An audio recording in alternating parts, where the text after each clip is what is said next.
Sa paglalakbay ko sa kahabaan ng kalsada, minsan kong nabasa ang mga katagang, tandaan mo, may isang jeepney driver ang naghatid sa'yo kung nasaan ka man ngayon.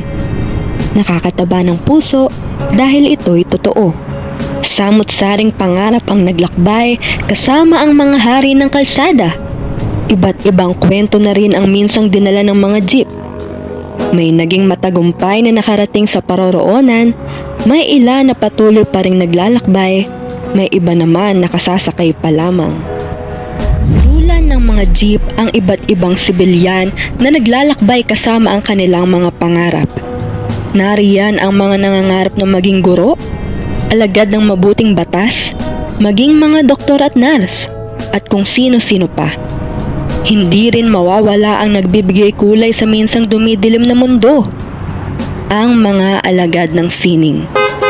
Ang mga alagad ng sining na silang nagkukulay sa madilim at tahimik nating mundo, na sa tuwing masasaksihan natin ang kanilang mga obra maestra ay tunay naman tayong napapahinga sa magulong paligid. Mga musikero, mananayaw, magtatatu, pintor, drag queen artist at kung sino-sino pa. Ngunit kung sino pa ang nagbibigay liwanag sa madilim nating mundo, sila pa itong pinagkakaita ng pagkakataon upang masilayan ang sarili nilang liwanag. Pinagkakaita na ipamalas ang kanilang talento at kakayahan, na sa malawak na kalsada ay pilit silang pinagtatabuyan patungo sa masikip na daan. Noon pa may hindi nalingid sa kaalaman na kabilang ang mga alagad ng sining sa patuloy na minamaliit, lalo na sa larangan ng propesyon. At sa pagpasok ng bagong taon, nakalulungkot isipin na maging ang mga hari ng daan ay unti-unti na rin kinikitila ng pagkakataon na dalahin tayo sa matagumpay na destinasyon ng ating pangarap. Ngayong araw, sama-sama tayong maglakbay, lula ng hari ng kalsada habang binabaybay ang iba't ibang kwento ng mga alagad ng sining. Para sa bayan, para sa sining.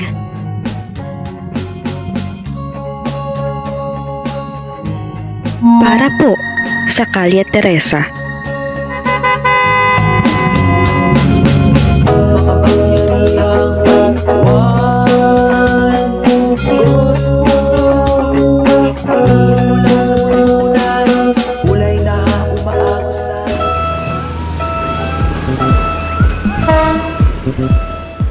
Sa bawat musikang narinig, isang bibig ang hindi mapakali. Mga bewang ay kaliwat kanan ang paghampas. At sa mga munting kolorete, isang buhay ang nagkakaroon ng kulay. Lahat ng ito ay nagluwal na isang katauhan na masiglang naglalakbay upang buhay ng bawat isa ay mabigyang ligaya. Ngunit sa likod ng mga kolorete, nariyan ang mga bako-bakong daan na kinaharap ng artista ng bayan na hangad lamang ay matupad ang kanyang pangarap. Ngayong araw, may kilala natin ang isang drag queen at mag-aaral mula sa Polytechnic University of the Philippines. Hi everyone, I'm Arjo Baltrano, also known as EDSA Extra. I'm 21 years old and I'm also a student and also a part-time drag queen. Ngayon po, magsisimula ang ating paglalakbay sa kwento ng buhay ng isang drag artist. Gaano nakakatagal na isang drag queen and paano nagsimula ang iyong journey bilang isang drag queen? Well, so far, I've been doing drag for almost a year right now and hindi talaga ako nag-start as a drag artist, as a drag queen. Nag-start ako as a K-pop cosplayer and syempre, habang tumatagal yung araw, na-adapt ko na siya. And also, I'm also a huge fan of RuPaul's Drag Race. Kaya ayun. Anong masasabi mo sa mga taong nilalang lamang ang sining? This art is hindi lang siya easy Kasi, like, look at me. Like, hair, makeup, stockings, outfit, gastos. Tapos, sabi mo lang. No, I'm expensive. Pero, ano ang naiisip mong iwanang mensahe o payo sa ating mga manonood na gusto ring tahaking ang larangan ng drag community pero nakakaramdam ng takot o pagdududa? Well, siguro if this is what you want, if at kung gusto niyo talaga yung ginagawa niyo, then go for it. Siguro sa umpisa, sobrang hirap niya kasi ang gastos nga, and hindi mo alam kung asan ka mag-ano ng outfit, mag-start ng makeup. So, pero kung gusto niyo talaga to, girl, ilaban niyo please. Kasi sobrang ganda ng drag community and ang kulay ng drag world. Bilang alagad ng sining, minsan ka na bang nakaramdam ng pagmamalit mula sa ibang tao? Ano yung naramdaman? Of course, hindi naman talaga natin siya like naiiwasan sa panahon ngayon na. And I feel bad, syempre, masakit kasi, di ba? Pero dapat hindi natin siya pinapakita na masakit para sa atin. Kasi if we show it, parang panalo na agad sila. Dapat kahit mahirap, kahit ang dami nilang kahit madami silang gustong sabihin sa atin, dapat hindi tayo siguro lumaban pa din, but hindi yung parang physical, but let's show to them na kaya natin. Di ba? Like, girl, excuse me. So, para sa iyo, ano ang kahalagahan ng jeepney sa iyong buhay? Jeepney. Well, it's so timely and relevant in this time. Since, di ba, ang daming ang issue about that. But siguro isipin na lang natin na yung jeepney ay isa sa mga nag-aatid sa atin patungo sa ating mga pangarap sa buhay. Na gawin natin tong inspirasyon. Na di ba kasi, girl, this is a traditional and iconic.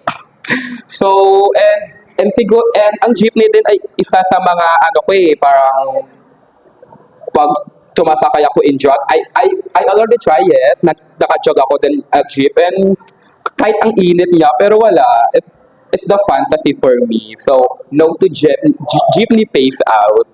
Period. Yes. Fine. And always remember that drag is art and drag will always be political. Thank you.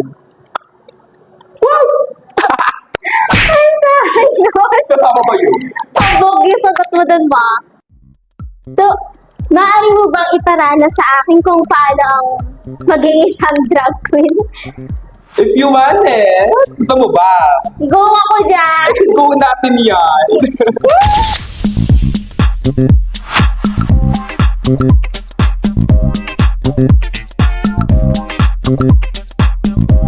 Ayun na guys, so make-up na tayo ng isang drag queen. Oh my God, nakaka-excite at medyo nakakabata din kung ano yung magiging itsura ng mukha ko.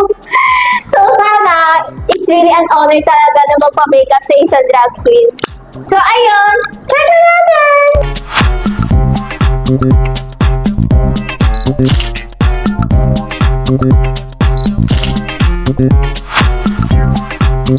Yung wig ko, gusto ko talaga like super long.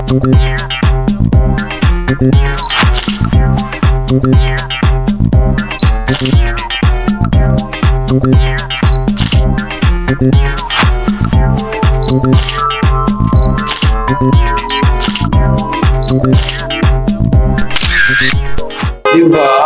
Magkakawig na tayo. So yan, sis, tapos na tayo sa pag-aayos. So, maaari niyo ba ipakita sa amin yung iyong talento? Of course! Oh my God, Do it. excited na ako. Nakabatid ako, pero let's go!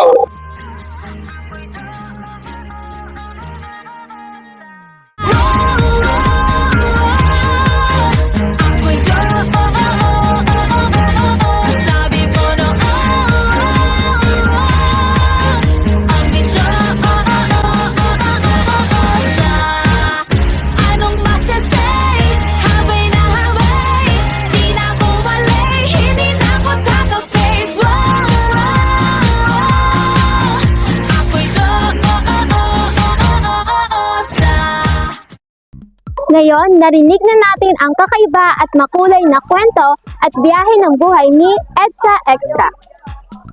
Hindi man palaging madali ang pagbuo ng isang katauhan, ngunit dahil sa tulong ng sining, naging matagumpay na naipamalas ng isang mag-aaral ang kanyang talentong mula sa pusong puno ng hiwaga.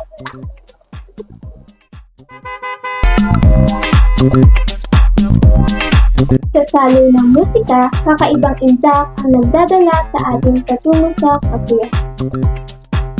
Ngunit minsan tayo mapapatid at panghihinaan ng loob. Sa bawat indak at pagsasalita ng kaliwat ka ng paa, patuloy pa rin ang pagtakbo ng buhay. Katulad na lamang ng isang mananayaw na nakilala natin na mag-aaral mula sa Polytechnic University of the Philippines. Halina't sumabay tayo sa kanyang pag-indak. Okay, so first, yung pangalan ko is Eusebio de Sergi Guevara and I'm 22 years old and yung sino yung tinatawag ko ngayon is dancing. Ngayon po ay magsisimula ang ating paglalakbay sa pag-indak ng ating mananayaw. So ayan Sebio, bakit pinili mo maging parte ng PUP Maharlika Dance Art? Ayun. Kasi matagal na rin talaga ako sa industriya ng pagsasayaw and then for now, naghanap talaga ako ng grupo na versatile and Yes. ayun, nakita ko yung Maharlika Dance Artist and nalaman ko na nag-explore sila ng other genres like folk dance, contemporary, and Folk. jazz. And sa ngayon, nag-explore din sila ng other genre like hip-hop. So, ayun, parang nakitaan ko sila ng opportunity to improve myself and also to explore other disciplines and techniques sa Yes. katawan ko sa pagsasayaw. Gusto ko ding sumali doon. Para matuto, baka sumakat ka pala katawan ko. Kailan ka naging interesadong lumahok sa larangan ng pagsayaw? Paano ka nagsimulang lumahok sa larangan ng pagsasayaw? So ayun, since kasi parang grade 3 pa lang ata ako grade talaga. 3. Oo, sumasayaw na talaga ako sa Wow. mga, ano pa lang yun, mga simpleng sayaw lang. Like parang paulit-ulit na steps, Like mga Zumba oo, dance. Zumba vibes, ganon. Tapos nung after nun, parang may lumapit ata sa akin na isang choreographer and then inbitahan niya ako na as bilang scholar nung dance studio. And then doon siya nag-start. And my first genre was ballroom, Latin American. And then simula nung lumipat ng ibang grades, ganun, like grade 5 to 6, doon ako nag-start mag-explore ng other genres, like folk dance, and then nung nag-high school ako, doon talaga parang mas lumawak yung idea ko sa dancing. Doon ako nag-explore ng ballet, contemporary, and marami pang genres. And hanggang ngayon, ayun, sumasaya pa din naman. That's really nice. Like, simula grade 3 talaga nagsasayaw ka na. So, ano naman masabi mo sa mga taong nilalang lamang ang sining? Nilalang naman yung singing. Actually, wala akong pake. So, wala akong ganun. Yes, true. Tama Oo, yan. tama Like, naman. Kasi focus tayo sa sarili natin. Kasi hindi naman tayo sumasayaw para sa kanila. yes, Sumasayaw tayo para sa mga tao and para sa mga may dream sa buhay. Oo. Ganon. Sumasayaw tayo para sa sarili natin to express ourselves. Parang ganon. So, walang para sa kanila. Like, Basta- wala naman silang ambag sa Oo, buhay focus ako mo. sa sarili ko. Kung gusto ko sumayaw, sasayaw ako. Tama yun. Yeah, Ganun. galing. So, anong naisip mong iwanang mensahe o payo sa ating mga manonood na gusto ring tahaking ang larangan na pagsasayaw ngunit nakakaramdam ng takot o pagdududa? Actually, talagang pinaka-first na kalaban natin when it comes to pagtahak ng passion natin, yung kaba talaga. Pero as parang na-overcome na natin yon, doon na natin makikita yung parang essence ng dancing na nakaka-create tayo ng world kung saan ma-express natin yung sarili natin, Yes. makapag-deliver tayo ng message through movements, and keep doing your passion lang, parang Yes, someday you'll get yeah. there. Makakarating kayo dyan sa sa dreams nyo. Basta pagpatuloy yung pagsasayaw, Tama. hard work lang talaga. Eto, so Sebio, bilang alagad ng sining, minsan ka na bang nakaramdam ng pagmamaliit mula sa ibang tao? Ano naman naramdaman mo? So ayun, syempre ulit nga, hindi natin maiwasan talaga yung judgment sa mga paligid natin, mga opinions ng mga tao. Yes. And actually, yung pinakamasakit talaga doon, most of the judgment na nanggagaling is sa family natin, di ba? Diyan talaga, kasi sila yung parang nakikitaan tayo ng future kung may kikitaan ba tayo sa ganyang industry. And then para sa akin naman, hindi siya dumating sa akin as negative. Actually, Yes. parang ginawa ko siya as motivation to prove them na hindi, magiging successful ako sa tinatahak ko ngayong singing, gagamitin ko tong passion and dream ko sa buhay para maging successful ako in the future. Ganun yung Tama, ginagawa. I agree. Mm. And eto naman, Sebio, para sa'yo, ano ang kahalagahan ng jeepney sa iyong buhay? Jeepney, kasi siya, sa akin parang symbolistic siya in a way, na parang yung jeep kasi yung naghahatid sa atin sa Yes, pararoonan tama. natin. So hindi tayo makakapunta sa place, or kunyari, say for example sa akin, sa studio, kung di ako makakasakay ng jeep, di ba? Parang sa ganung way, parang super important ka talaga, isa din sa paraan para Agree, makamit natin yung oo. natin, yung mga gusto natin sa buhay, kasi Ay, ay. No to jeepney face off. Tapos magkakaroon kasi kami ng pyesa, this pasok competition, and entitled siya as jeepney. Ay, So very powerful na piece yun Ang to support taray. sa mga Galing. jeepney drivers natin, ayun siya, to support them. I support you. And then also, meron kaming, nag-promote, meron kaming, concert at a park sa Rizal Park. And then, mostly ng mga piece namin dun is, actually yung buong piece namin dun, and yung buong concept ng paper namin is about siya sa may jeepney face out. And to support them na, mga jeepney drivers. Oh, Gano'n. excited. Gusto ko makita manood kayo. yung perform namin. Oo. Kailan po yan? Sa Feb, chat ko na lang sa'yo. Kasi marami ko na Okay. I support you and good luck po sa inyo. And I agree, guys, no to jeepney face out. Pwede mo bang ipakita sa ating mga nood ang iyong talento sa pagsasayaw? Okay, siguro na lang, magbibigay na lang ako ng past videos ko for now. Ganun siguro. Okay, ayun. Thank you so much. Excited na ako makita ang iyong pagsayaw. Ayun, Sergio, kung baka pwede naman. Maaari mo ba ako, turuan ko paano magsayaw? Oo naman, sure. Sige. Oo naman. Oh my God. Guys, tuturuan niya ako kung paano magsayaw. Excited na ako. Baka mas magaling pa ako magsayaw sa kanya after nito.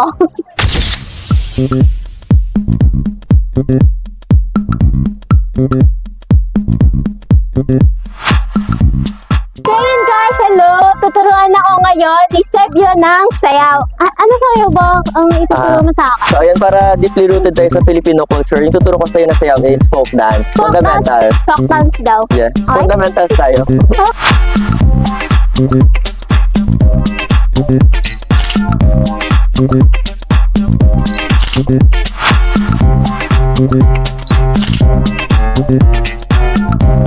Dance steps sa akin, siguro depende din siya sa genre. Ulit? Ulitin natin. So, preparatory position. Okay.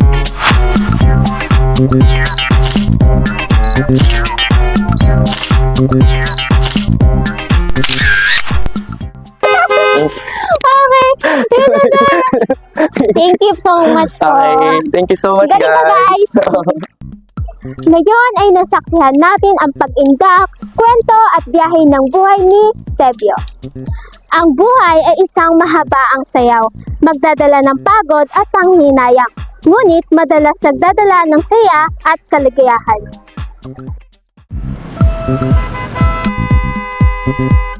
Sa iba, ito'y hindi kahali-halinang tingnan. Isang uri ng pagtutumi ng katawan. Minsan, isang basayan ng pagiging adik at masamang tao. Mababang uri sa lipunan. Mga taong lihis o kriminal. Ilan lamang iyan sa mga halimbawa ng maling pagtingin ng ilan sa tattoo. Ngunit para sa mga malalim at pagtingin at bukas na isip, isa itong uri ng sining kung saan nagpapakita ang paglalahad na ekspresyon. Ito ang isa sa mga paraan ng ibang tao upang palayain at bigyang katarungan o pagkilala ang ilan sa mga mahalagang pangyayari sa kanilang buhay.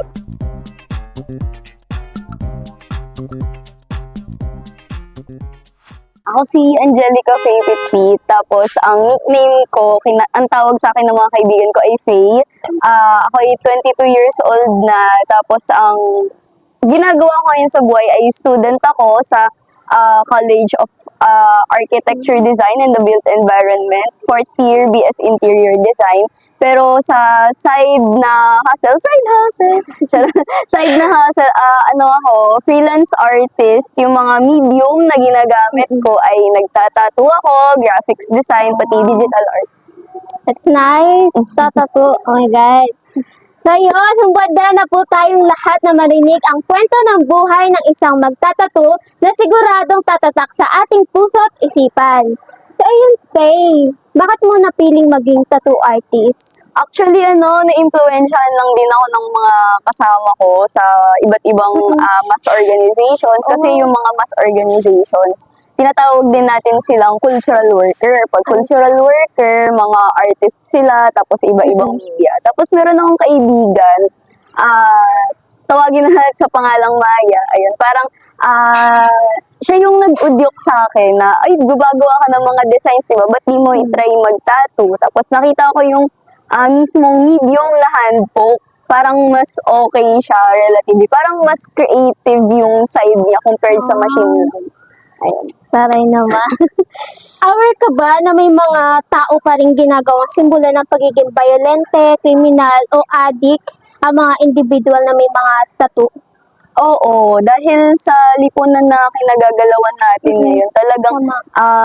grabe yung stigma kasi nakikita natin, siguro portrayable siya sa media, sa Yes. panahon ngayon, lalo na sa mainstream media, na pag criminal, maraming tattoo, ganun. So, nai-ingrain siya sa iba't ibang generation. So, anong pwede mong sabihin sa kanila na makakapagbawas o tuluyang makakapagwala ng ganitong klase nilang pagtingin? Ayun, ang media lang naman na tattoo, yung medium na tattoo, hindi naman natin siyang pwedeng sabihin na nakakabahid siya ng kadiliman sa isang tao dahil isa siyang form of art, isa siyang Yes. discipline ng art kung saan makakapag-express ang isang artist at yung kung sino yung makaka-receive ng sining na yun. Yes, tama. It is a form of art, di ba? Anong masasabi mo sa mga taong nilalang lamang ang iyong sino? Ang masasabi ko, siguro kailangan pa ng proper education sa Tama. madla sa public para malaman nila na yung mga different forms ng sining katulad ng pagtatato, hindi siya dapat ilang kasi galing siya sa pag-iisip natin, sa malikhaing pag-iisip. So, talagang nilalaanan siya ng effort at hindi lang ito parang dut-dut lang ng dut-dut. Ayun. Yes. So, ano ang masasabi mo o ano ang naiisip mong iwalang mensahe o payo sa mga manonood na gusto ring tahakin ang larangan na pagtatato, ngunit nakakaramdam sila ng takot o pagdududa? Sa tingin ko, ayos lang yan, ipagpatuloy nyo na talagang magsimula, mag-pursue ng passion sa pagsisimula ng pagtatato kasi pwede nating palibutan yung sarili natin ng sumusuport sa malikhaing paggagawa mo, ayan, and so on and so on. Maging healthy naman siya for you na environment. Tama yun. And kung ilalarawan mo ang iyong sarili sa pamamagitan ng isang design ng tattoo, ano ito at bakit? Meron akong isang nagawang tattoo design, pero nagawa ko na rin siya kasi sa ibang kasamahan. So, nagustuhan ko yung design na yun kasi inverted siya na triangle. Di ba?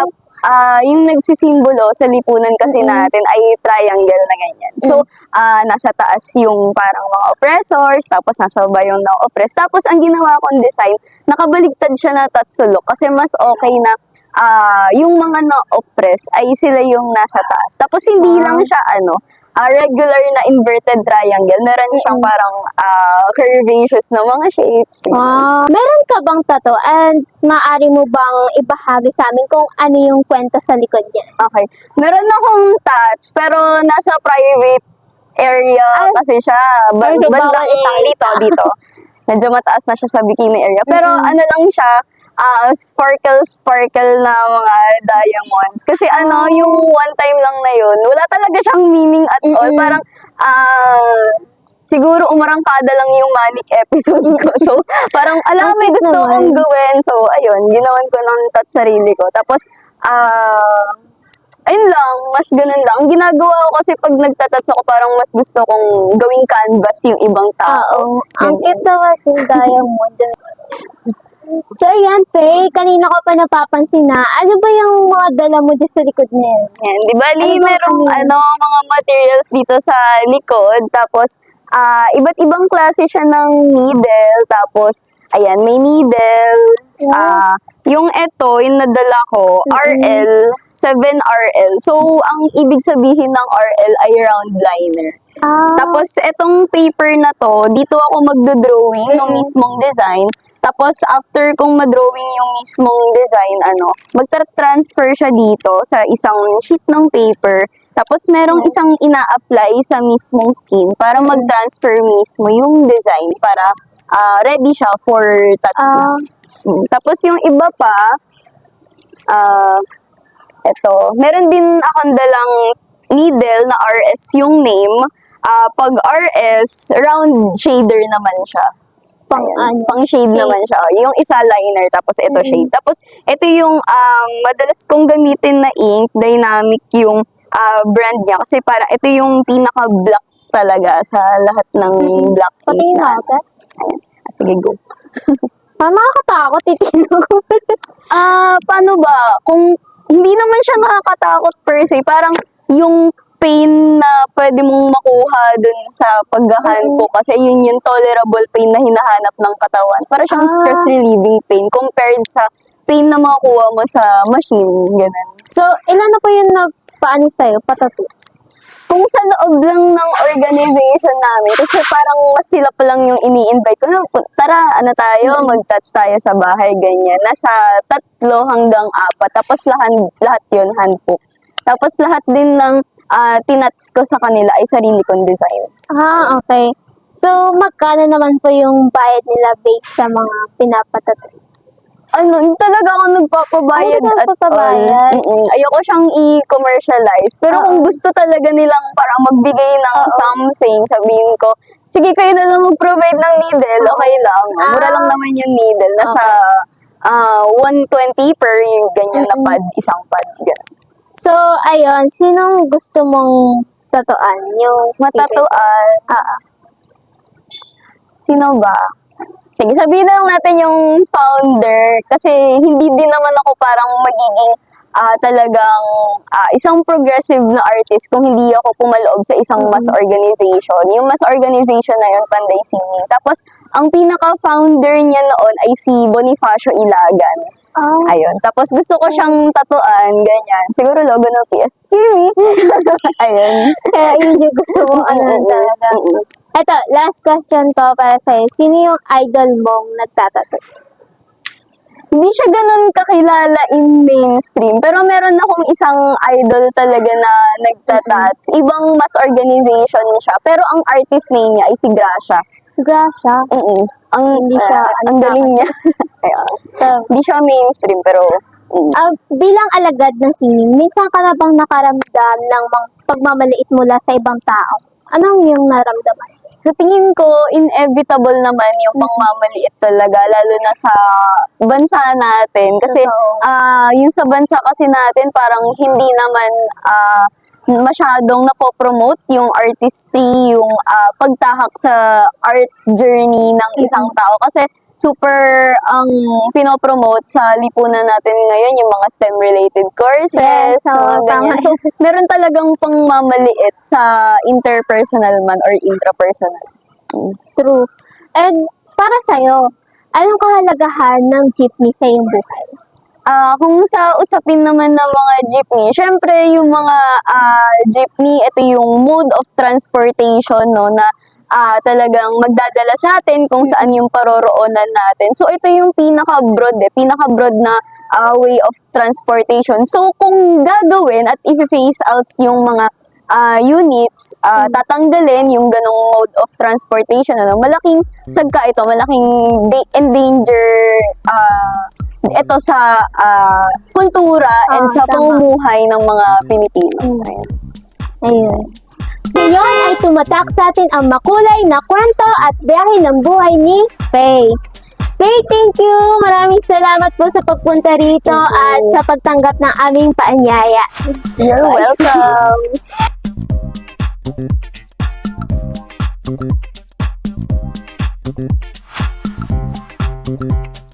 Iba't iba man ang pananaw ng bawat tao sa sining na ito ay habang buhay na maging isa sa mga simbolo at patuloy na magpapaalala sa ating pagka-Pilipino. Ito din ang habang buhay na marka sa ating kasaysayan na hindi makaalis ng kahit sinong mananakop sa ating bansa. Sa hindi mabilang ng mga biyahe o commuters sa araw-araw at sa distansya na kanilang pinanggagalingan at pupuntahan, malaking tulong ang pagkakaroon ng jeepney o mas kilala sa tawag na jeep. Malaki ang papel na ginagampanan nito maging ang mga jeepney drivers at signage makers sa buhay nating mga Pilipino. At makikita ito sa may tuturing na mababang pamasahe, malawak na ruta at pasada, at maging sa larangan ng sikat. Ngunit sa kabila ng matatawag nating kahalagaan nila, bakit tila sila mismo ang walang lugar o destinasyon sa ating bansa? Saan sila tutungo? Nandito po tayo ngayon sa Rotonda Santa Mesa at makakasama natin ngayon si Manong Ronald. At ayun, magandang araw po Manong Ronald. Magandang hapon po, magandang bini-bini. Bilang panimula, maaari ba naming malaman ang iyong buong pangalan, edad, at gaano na po kayo katagal na isang jeepney driver? Ako po si Ronald Damarel Tugadi, ang aking edad ay 50. Ako ay nagsimula noong 18 anyos na nagmaneho. Almost 30 years na po ako dito nagmamaneho. Matagal-tagal na din po, 30 Opo, years. mga 3 dekada na po. Ito po ba pagiging isang jeepney driver? Pinili niyo po ba ito? Sa akin, ito na siguro yung goal ko eh. Kasi nag-aaral ako ng araw.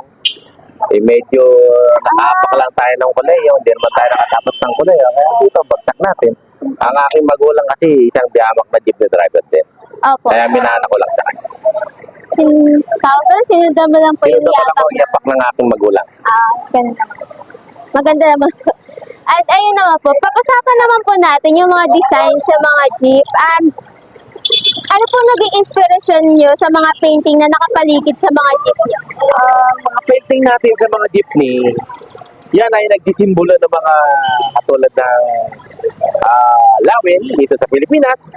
Katulad ng mga ganyan design, gawa natin dito sa Pilipinas. Wala sa ibang bansa yan. Ang ating gawa Pilipino talaga. Opo, Hindi gawa ng tama. ibang mga dayuhan. At ayun po, sa inyong palagay po, bilang isang driver, nakatutulong po ba ang disenyo at sining sa inyong jeep para makatawag pansin sa mga pasahero? Ay, oo. Talagang makakatawag pasit po yan sa mga pasahero. Para sila'y makakit at may ganyan sumakay sa napakaganda, napakatibay na aming mga sasakyan. Opo. Traditional na jeep. Pagdating naman po sa mga signboard nyo, ano pong gusto nyong gamitin? Yung Philippine po ba or yung Philippine? Mas maganda yung pinipintura. Pinipaint. Pinipaint kesa sa dyan sa ilalagay ng mga imprenta. Pangit po yung mas maganda yung Yes. sa kamay talaga nang gagaling. Yung ganda at hugis ng Pilipino ay Opo. napakagaling sa mga pintahan. Like, pahalagahan po natin yung mga artista na Yes! nagpipinta. Lalo yung mga Tama taga-binangonan ng mga artist natin. Opo. Dapat. Yan. Sa panahon po ngayon na halos ay modernize na kahit ang traditional na jeep ay balak ng palitan ng modern ng jeep. Paano nyo pa ipaglalaban o mas bibigyang pahalaga ang traditional jeep na pinapasada po? Para sa akin, mas maganda pa rin ang traditional na jeep Opo. kaysa modern na jeep. Ang modern na jeep, yung po ay gawa ng China. Hindi katulad sa atin, Yes, tama. gawa natin. Ano bang tatangkilikin natin? Yung gawa natin o gawa ng China? Ano ba tayo? Pilipino ba tayo o China? Siyempre, Saan ba tayo pupunta? Di ka na kailangan. Ang Pilipino, itayo natin. Opo, tama. Ang China, alaman na natin yan eh. Naagaw na ngayong mga isla natin dyan sa Palawan. Kukuha pa tayo ba ng mga produkto nila? Opo. Dapat ipaglaban ng traditional na jeep dahil Yes, gawa tama, dito sa opo. Pilipinas. Hindi Yan. gawa ng ibang bansa. Di ba? Pahalagaan po talaga Oo, dapat yung pahalagaan mga natin yan. modern. Dahil ang modern na yan, hindi naman tumatagal dyan. Nakita niyo ba ang mga modern tumatakbo ngayon? Which is, 1 year pa lang, ang pangit na. Kung titignan ninyo. Tama ba? Mali? Tama naman Oo. po. Kahit yung mga aircon minsan, mahina na eh. At least kahit isang beses ako nakasakay dyan, tignan nyo naman. Ang pangit na agad ng aircon. Puro gas-gas. Puro kong mga dami-daming mga tama. Tapos, meron na magsalita pa ng mga iba kasi hindi ko talaga gusto yung Opo. aircon na jeep. Tama. Gusto ko pa rin yung traditional. Yes. Presko na, maganda pa. Matibay pa. Nakaka-enjoy pa rin po. Matatag pa. Opo, yan. Yan gusto ko sa inyo. And ayun naman po, bilang chuper, minsan ka na bang nakaramdam na mga pagmamaliit sa ibang tao? Ano po naramdam? Ganyan, meron din talaga yung mga taong ibang tao na hindi marunong sa mga driver na katulad namin. Tulad na medyo mga ibang mga pasero natin medyo mata pobre. Yan talaga yan eh. Hindi bali. Okay lang, driver lang naman kami. Pero, ang kaming mga driver, napapaaral namin ang mga magandang aming mga anak. Ay, tama. Yun po ang gusto ko Dahil dyan. kami, ako, pinag-aaral ako ng tatay ko, hindi lang ako nakatapos. Opo. Ginapang ko kami. Pero ako naman yan, ginagapang ko rin yung mga anak ko para makatapos sila. Like, work hard talaga. Yes! Para sa Isa pa lang yung pamilya. napapatapos ko. By next year Opo. siguro, mga dalawa. Ay, congrats po sa inyo anak. My son is also studying PUP. Okay.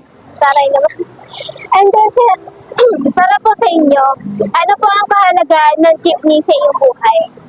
Ay, kasama ko na yan. Siguro, habang buhay ko na siguro magiging partner niya. Kasi 30 years na rin po yung kayo. jeep na yan kumbaga itong jeep na to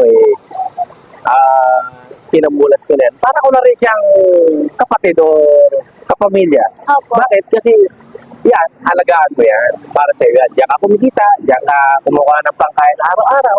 Natural na halagaan mo siya. Parang tao rin yan. Maraming salamat po sa pagpunta dito at sa pagsagot po ng Okay po, granted po. Maraming po salamat din. Salamat po. So yun guys, ngayon itatry naman natin kung paano maging isang barker. Ngayon mag-isa pa lang ako. Tara, tara. Wait. Ako kuya, sakay ka na. Isa pa tayo. Ilan pa? Kasi lang. Hindi pa yan. Kasya pa yan. Diba? Sige na. Go mo na. Ayan, go. Grabe, ang hirap pala maging isang barker.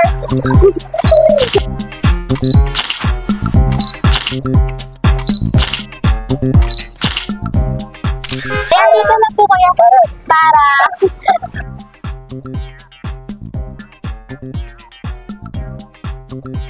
ika nga, hindi madali ang biyahe ng buhay. May patog at kalmadong daan, tutungo lang sa kaliwa o kanan. Ngunit ay pagkakataon na tayo haharap sa bako-bakong daan na siya magpapagal sa takbo ng ating buhay. Katulad na lamang ng mga jeepney driver na sa ngayon ay naglalakbay sa isang kalsadang pilit na pinahihirap ng mga taong dapat sana'y tumutulong sa kanilang biyahe.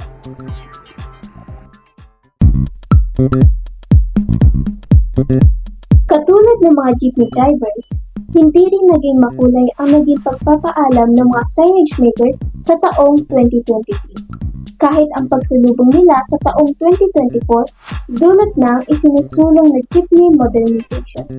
Patuloy na panaisipan kung bakit kinakailangan na pagkaita ng karapatan ang bawat isa na mabuhay at maghanap buhay. Ang mga jeepney signages ay tunay namang nakakatawag ng pansin na siyang tumutulong sa atin upang hindi tayo maligaw sa landas na ating tatahakin. Sa kahabaan ng Commonwealth, Quezon City, tayo ay pinaunakan ng isang panayam na si Kuya Donald. Kaya po nga pala po si Kuya Nuri kong tawagin. At nasa 50 na rin po ang edad ko. Hindi matanda na rin. At itong trabaho ko naman ay para sa lahat, pangkalahatang hindi para sa mga sasakyan sa jeep, kundi para sa lahat. At matagal-tagal na ako nag-ano dito, mga halos 30 years na rin siguro kung nagaganitong signs. Napansin ko po na Tres Marias ang pangalan ng inyong pagawaan. Ano pong kwento sa likod nito or family business po ba ito? Oo, family business talaga ito. At yung pangalan ng Tismaris ay pinangalan ko sa tatlo kong anak ng mga babae. Ito ang mga disenyo po ng ganda at kulay. Ano po naging inspiration nito? O bakit ganito po ang naging itsura? Ito kasi sa signboard talaga. Ano talaga yan, yung kulay na yan. Gusto ng mga customer ko yan. Kailangan na meron ng kulay. Hindi ko naman talaga ang kulay na yan eh. Kaya meron na naman, reflectorize siya. At nag-iilaw sa Panahon po ngayon na halos lahat ay namo-modernize na kahit ang paggawa ng jeepney signage ay pwedeng i-paint na lamang o kaya LED. Paano niyo po ipaglalaban o mas bibigyan ng kahalaga ang mga painted na signage katulad ng mga ginagawa? sa ngayon, dahil meron nga ng bago, pero yung ginagawa nila ng LED, eh, hindi naman din nagpapawala yung signboard, yung gawang kamay talaga na pintura. Eh, hindi naman nawawala sa ano tawag yan, hindi naman nawawala sa kundo lang siling yung gawang kamay ng Pinoy. Pinaglaban ko meron dyan para hindi mawala yung buwit kamay talaga. Saan po kaya nila kayo maaaring matagpuan kung may nagnanais kung bumili ng mga signages nyo? Or saan po ang pwesto nyo kung sakaling may nagbabalak po na bumili ng mga gawan? Dito lang naman matagpuan to sa kahabaan ng Commonwealth Avenue, sakop ng Barangay North Fairview, dito pa sa Quezon City. Bilang alagad ng sining, minsan ka na bang nakaramdam ng pangmamaliit mula sa ibang tao? Ano pong naramdaman? Marami yan, maraming mga taong nagaganyan sa akin dahil lalo sa mga customer na medyo ahid sa akin at nakakaangat sa akin. Lalo pag nagpapagawa ng mas madaling gawa, binabarat, yung babaratin niya ako na parang ganyan lang, saglit lang gawin, mahal, sigil mo sa akin, saglit lang mong gawin yan. Kaya minsan naaasar ako sa mga ganyang tao. Kaya minsan binibigay ko yung plus sa kanya. Bigay ko yung plus sa'yo, ikaw gumawa, libre. Hindi naman yung marunong. Eto, Masakit. eto po, para sa iyo, ano ang kahalaga ng jeepney sa iyong buhay? Yun tayo ngayon eh. Yun talaga yung kung ako lang mayroong jeep ngayon na mayroong akong operator ng jeep, ipaglaban ko talaga na magmawala yung jeep. Parang sa trabaho ko kasi para akong driver din ng jeep.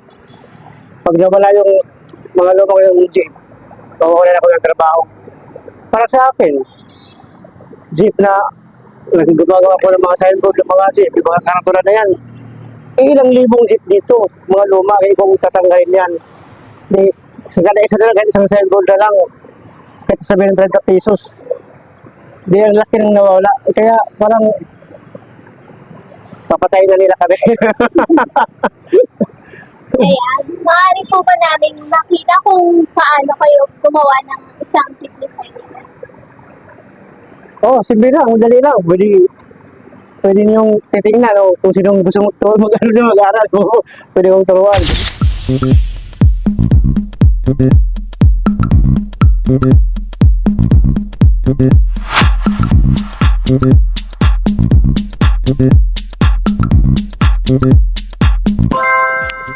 Kuya Loloy, kung pwede naman po, pwede po bang magpaturo kung paano gumawa ng isang signage? Oo, sige. Sure, para matututo ka. Hanggang lang yan, isang kamay lang yan, no? Hindi gumamit isang...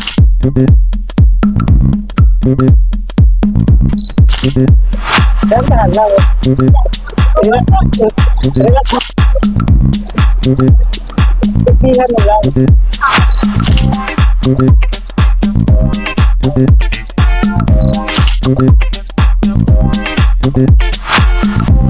Teka, dininig yung kamay ko.